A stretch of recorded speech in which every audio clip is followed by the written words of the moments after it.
ಕುಟುಂಬಗಳಿಗೆ ಒಂದು ration kit ವಿತರಣಾ ಕಾರ್ಯಕ್ರಮಕ್ಕೆ ಬಂದಿರುವಂತಹ ಮಾನ್ಯ ಶಾಸಕರಾದ SR ವಿಶ್ವನಾಥಣ್ಣನವರೇ, ಹಾಗೆ ವೇದಿಕೆ ಮೇಲಿರುವಂತಹ ಎಲ್ಲ ನಮ್ಮ ಹಿರಿಯ BJP ಮುಖಂಡರೇ, ನಮ್ಮ ನಗರ ಮಂಡಲ ಅಧ್ಯಕ್ಷರಾದಂತಹ ಮುನ್ರಾಜಣ್ಣನವರೇ, ಹಾಗೂ ವೇದಿಕೆ ಮೇಲಿರುವಂತಹ ಎಲ್ಲ ಹಿರಿಯ ಮುಖಂಡರೇ, ವೇದಿಕೆ ಮುಂಭಾಗದರಂತಹ ಎಲ್ಲ ನಮ್ಮ BJP ಮುಖಂಡರು ಹಾಗೂ ಇಲ್ಲಿ ಬಂದಿರುವಂತಹ ಎಲ್ಲ ನಮ್ಮ ನ್ಯಾಯಾಂಗ ಬಡವಾದ ಜನತೆಗೂ ಮೊದಲನೇದಾಗಿ ನಾನು ನಿಮ್ಮೆಲ್ಲರ ಪರವಾಗಿ ಶಾಸಕರಿಗೆ ಹುಟ್ಟುಹಬ್ಬದ ಶುಭಾಶಯವನ್ನು ತಿಳಿಸ್ತಾ ಇದ್ದೀನಿ.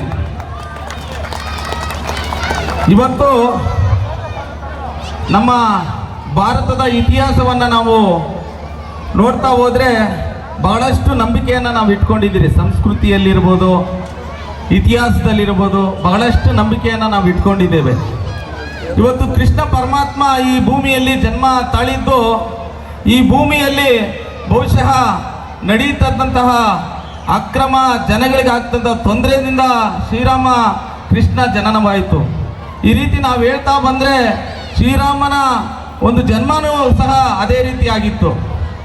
ಹಾಗೆ ಗೌತಮ ಬುದ್ಧ ಅವರ ಒಂದು ಕಾಲಘಟ್ಟದಲ್ಲಿ ಗೌತಮ ಬುದ್ಧನ ಜನನ ಆಗಿತ್ತು. ಅದರ ನಂತರ ಬಸವಣ್ಣನವರ ಜನನ ಆಗಿತ್ತು. ಹೀಗೆ ಹಲವಾರು ಮಹನೀಯರ ಒಂದು ಜನನ ಈ ಭೂಮಿ ಮೇಲೆ ಆಗ್ತಾ ಬರ್ತಾ ಇದೆ. ನಮ್ಮ ದೇಶಕ್ಕೆ ನರೇಂದ್ರ ಮೋದಿ ಅವರು ಹುಟ್ಟಿದ್ರು. ಅವರು 2013ಕ್ಕೆ ನಮ್ಮ ದೇಶದ ಚುಕ್ಕಾಣಿ ಹಿಡಿದಾಗ ಏನು ಈ ದೇಶದಲ್ಲಿ ಪಾತಾಳಕ್ಕೆ ಹೋಗ್ತಾ ಇದ್ರಿ, ನಾವು ದೇಶ ಮುಳುಗ್ತಾ ಇತ್ತು ಅಂತ ಸಂದರ್ಭದಲ್ಲಿ ಅವ್ರು ಅಧಿಕಾರಕ್ಕೆ ಬಂದರು. ನಮ್ಮ ಇಂದಿನ ಇತಿಹಾಸದಿಂದ ನಾವು ನೋಡ್ಬೋದು, ಎಲ್ಲಾದ್ರೂ ಒಂದು ಅನ್ಯಾಯ ಆಗ್ತಾ ಇದ್ರೆ, ಜನರಿಗೆ ತೊಂದರೆ ಆಗ್ತಾ ಇದೆ ಅಂದರೆ ದೇವರೇ ಎಲ್ಲ ಒಂದು ಸೃಷ್ಟಿಯಿಂದ ಒಬ್ಬರನ್ನ ಹುಟ್ಟಿಸ್ತಾರೆ. ಅಂಥದ್ರಲ್ಲಿ ನರೇಂದ್ರ ಮೋದಿ ಒಬ್ಬರು. ನಮ್ಮ ಯಲಹಂಕ ಕ್ಷೇತ್ರದಲ್ಲೂ ಅದೇ ಥರನೇ ನಮಗೆ 2008ರಲ್ಲಿ ನಮ್ಮ ಆಶಾ ಕಿರಣ ಸೂರ್ಯನಾಗಿ ಹುಟ್ಟಿದ್ದು ನಮ್ಮ ಶಾಸಕರಾದ SR ವಿಶ್ವನಾಥಣ್ಣವರು ಈ ಕ್ಷೇತ್ರಕ್ಕೆ ಬಂದರು. ಅವರು ಬಂದ ನಂತರ ನಮ್ಮೆಲ್ಲರಿಗೂ ಸಹ ಬೆಳಕು ಬಂದಿದೆ ಅನ್ನೋದನ್ನ ನಾನು ಹೇಳೋದಕ್ಕೆ ಇಷ್ಟಪಡ್ತಾ ಇದ್ದೇನೆ. ಇವತ್ತು ಯಲಹಂಕ ಕ್ಷೇತ್ರದ ಅಭಿವೃದ್ಧಿ ಎಷ್ಟರ ಮಟ್ಟಿಗೆ ಆಗಿದೆ ಅಂತೇಳಿ ನಮ್ಮೆಲ್ಲರಿಗೂ ಸಹ ಗೊತ್ತಿರುವಂತಹ ವಿಷಯ. ಯಲಹಂಕದಲ್ಲಿ ಎಲ್ಲ ನಮಗೆ ಏನು ಸೌಕರ್ಯ ಬೇಕೋ ನಾವು ಕೇಳ್ತಿರೋ ಕೇಳಲ್ವೋ ಮಾನ್ಯ ಶಾಸಕರೇ ಅದನ್ನು ನಮಗೆ ಮಾಡಿಕೊಡ್ತಾರೆ.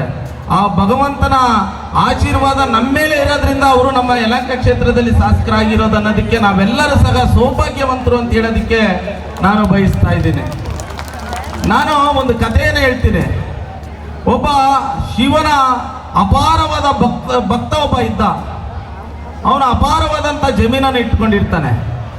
ಅವನು ದೇವರಲ್ಲಿ ಒಂದು ಪ್ರಾರ್ಥನೆ ಮಾಡ್ತಾನೆ, ಸ್ವಾಮಿ ನನ್ನ ಹತ್ರ ಅಪಾರವಾದ ಜಮೀನಿದೆ, ಆದರೆ ಬೆಲೆ ಹಾಕಿದ್ರೆ ನನಗೆ ಸರಿಯಾಗಿ ಬೆಲೆ ಸಿಗ್ತಾ ಇಲ್ಲ, ನಾನು ಬಾಳೆಯನ್ನು ಬೆಳಿಬೇಕು ಅಂತಿದ್ದೀನಿ ನನ್ನ ಜಮೀನಲ್ಲಿ. ಅವನು ಕೋರಿಕೆ ದೇವರಲ್ಲಿ, ಆ ಬಾಳೆಯನ್ನು ಬೆಳೆದು ಅಪಾರವಾದಂತಹ ಬಾಳೆ ಬಂದರೆ ನಿನಗೆ ಅರ್ಧ ಕೊಡ್ತೀನಿ, ನಾನು ಅರ್ಧ ತಗೊತೀನಿ ಅಂತ ಹೇಳಿದ್ದ. ಅದೇ ರೀತಿ ಅವನು ಬಾಳೆಯನ್ನು ನಾಟಿ ಮಾಡ್ತಾನೆ. ಅದು ಫಲಕ್ಕೆ ಬಂದಂತಹ ಸಂದರ್ಭದಲ್ಲಿ ಬಹಳಷ್ಟು ಚೆನ್ನಾಗಿ ಬರ್ತದೆ ಅದು ಫಲ. ಅದು ಬಂದಂಥ ಸಂದರ್ಭದಲ್ಲಿ ಅವನಿಗೂ ಬಹಳಷ್ಟು ಖುಷಿ ಆಗುತ್ತೆ. ಅರ್ಧ ಬಂದು ದೇವಸ್ಥಾನಕ್ಕೆ ಕಳಿಸ್ತಾನೆ, ಲಾರಿಯಲ್ಲಿ ತುಂಬಿ. ಏನು ದೇವ್ರ ಹತ್ರ ಅವನು ಬೇಡ್ಕೊಂಡಿದ್ದ, ದೇವರು ನನ್ನ ಆಸೆಯನ್ನು ಈಡೇರಿಸಿದ್ದಾರೆ ಅಂತೇಳಿ ಅರ್ಧ ಬಂದು ಬಾಳೆಯನ್ನು ದೇವಸ್ಥಾನಕ್ಕೆ ಕಳಿಸ್ಕೊಡ್ತಾನೆ. ಬಹಳಷ್ಟು ಸಂತೋಷ ಅವನಿಗೆ, ದೇವರು ನನ್ನ ಕೋರಿಕೆ ಎಲ್ಲ ಈಡೇರಿಸಿದ್ದಾರೆ ಅಂತೇಳಿ. ಆಮೇಲೆ ರಾತ್ರಿ ಬಂದು ಮಲಗ್ತಾನೆ. ಮಲಗಿದಂಥ ಸಂದರ್ಭದಲ್ಲಿ ಅವನಿಗೆ ದೇವರು ಬಂದು ಕಾಡ್ತದೆ, ಅಲ್ಲ ನಾನು ನಿನಗೆ ಎಲ್ಲವನ್ನ ಕೊಟ್ಟಿದ್ದೀನಿ, ಆದರೆ ನನಗೆ 2 ಬಾಳೆಯನ್ನು ಮಾತ್ರ ನೀನು ಕೊಟ್ಟಿದೀಯಾ ಅಂತೇಳಿ ಕನ್ಸಲ್ಲಿ ಬಂದು ದೇವರವನ್ನ ಕಾಡ್ತದೆ. ಅವನಿಗೆ ಗಾಬರಿಯಾಗಿ ಬೆಳಗ್ಗೆ ಎದ್ದು ಏನು ಲಾರಿ ಚಾಲಕ ಇರ್ತಾನೆ, ಕಳಿಸ್ಕೊಟ್ಟಿರ್ತಾನೆ ದೇವಸ್ಥಾನಕ್ಕೆ, ಅವ್ರನ್ನೆಲ್ಲ ಕರೀತಾನೆ. ಏನಯ್ಯ ನಾನು ನಿಮಗೆ ಲಾರಿ ಕೊಟ್ಟು ಕಳಿಸ್ದೆ, ನೀವು ಎಲ್ಲಿ ಎತ್ಕೊಂಡೋಗಿ ಕೊಟ್ರಿ ಅಂತೇಳಿ ಅದ್ರ ಬಗ್ಗೆ ವಿಚಾರಣೆ ಮಾಡ್ತಾನೆ. ಆ ದೇವಸ್ಥಾನದಲ್ಲೂ ವಿಚಾರಣೆ ಮಾಡ್ತಾನೆ. ನಾನು ಹಾಡಾಡ್ತೀನಿ, ಎಲ್ಲರೂ ಸೇರಿ ಹಾಡೋಣ ಅಂತೀನಿ. ಜೀವ ಕೊಡ್ತೀವಿ ನಾವು, ಜೀವಕ್ಕಿಂತ ಜಾಸ್ತಿ ನೀವು, ಜೀವನ ಕೃತಿ ಜೊತೆಗೆ ಇರ್ತೀವಿ ನಾವು.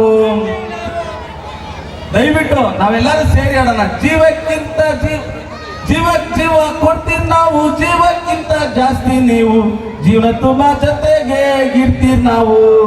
ನಿಮ್ಗೆ ಯಾರು ದುಶ್ಮನಾದ್ರು ನಾವು ಕೂಡ, ನಿಮಗೆ ಯಾರು ದುಶ್ಮನಾದ್ರು ನಾವು ಕೂಡ ಜನಸ್ಪಂದನೆ ನಿಮ್ಮ ಜೊತೆಗೆ ನಾವು ಇರ್ತೀವಿ ನಾವು ಅಂತ ಹೇಳ್ತಾ ಅಣ್ಣ ನಿಮ್ಮ ಜೊತೆ ನಾವೆಲ್ಲರೂ ಯುವಕರು ಇದೇ ರೀತಿ ಇರ್ತೀರಿ. ನಿಮ್ಮ ಸಹಕಾರದಿಂದ ನಾವೆಲ್ಲ ರೀತಿಯ ಒಂದು ಒಳ್ಳೆಯ ದಾರಿಯಲ್ಲಿ SC ಮೋರ್ಚಾದ ಯುವಕರು ನಡೀತಾ ಇದ್ದೀರಿ. ಸುಮಾರು 100 ಯುವಕರು ನಿಮ್ಮ